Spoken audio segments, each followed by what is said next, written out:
So, today we're tackling a really big question in property marketing. Should you go with virtual staging or should you go with real-life physical styling? We're going to break down the pros and cons of both to help you figure out what's really the best choice for your property. All right, let's just dive right in, shall we? Here's the big question. Can a sofa that doesn't even exist, a digitally staged one, actually sell your home faster?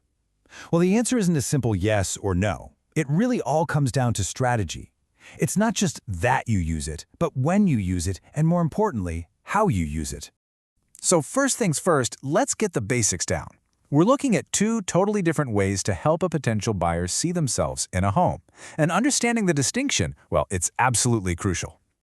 On one hand, you have virtual staging. Think of it like digital magic. You use software to add furniture and decor to photos of an empty room, making it look incredible online.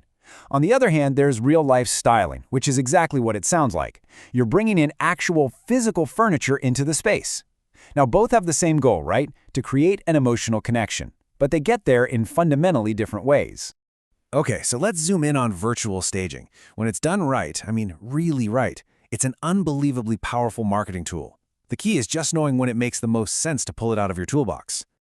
Virtual staging really has three major advantages that are pretty hard to ignore. It's incredibly cost-effective, the turnaround is super fast, and it can make a massive, massive difference in how your property shows up online, and that first impression is literally everything. Just imagine for a second, you're trying to market a vacant investment property. An empty room in a photo can feel so cold, maybe even a little confusing and uninviting. But with some sharp virtual staging, you instantly show buyers the potential of that space. You help them see themselves living there, and that's what gets them to stop scrolling and actually click. But, and this is a big but, there's a catch. If your virtual staging is misleading, you risk losing a buyer's trust in a heartbeat. This quote here really just nails it. That disconnect between what they see online and what they experience in person can seriously hurt trust and slow everything down.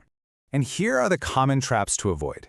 If the furniture looks like it was cut and pasted from a cartoon, or worse, if a digital king-size bed makes a tiny bedroom look like a palace, you create this really jarring experience for buyers the second they walk in the door.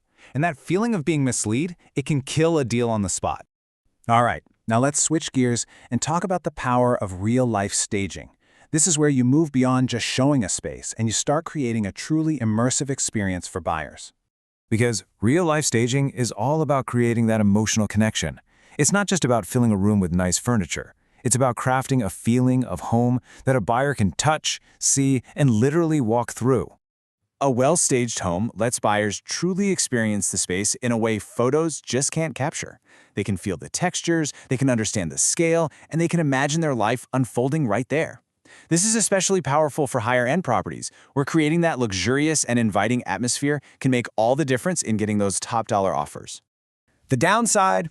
Well, it's probably no surprise that real-life staging is more expensive and way more time-consuming than its virtual cousin. It requires a pretty significant investment in both money and logistical planning to get it right. But what if you didn't have to choose? What if the most effective strategy wasn't either-or, but was actually both-and? This is where a blended approach gets really interesting. By combining the strengths of both approaches, you can create this seamless and powerful experience for buyers. You can guide them perfectly from their first online search to the moment they walk through that front door, completely ready to be wowed.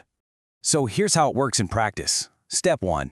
Use stunning, cost-effective virtual staging to create those online listings that just stop people in their tracks. Then, Step 2. Use targeted real-life staging in just the key areas of the home, like the living room and primary bedroom, to create that memorable emotional impact during the in-person tour that seals the deal. Now let's say you do decide to lean heavily on virtual staging. There are a few critical things you need to keep in mind to make sure it's actually helping you, not hurting your sale.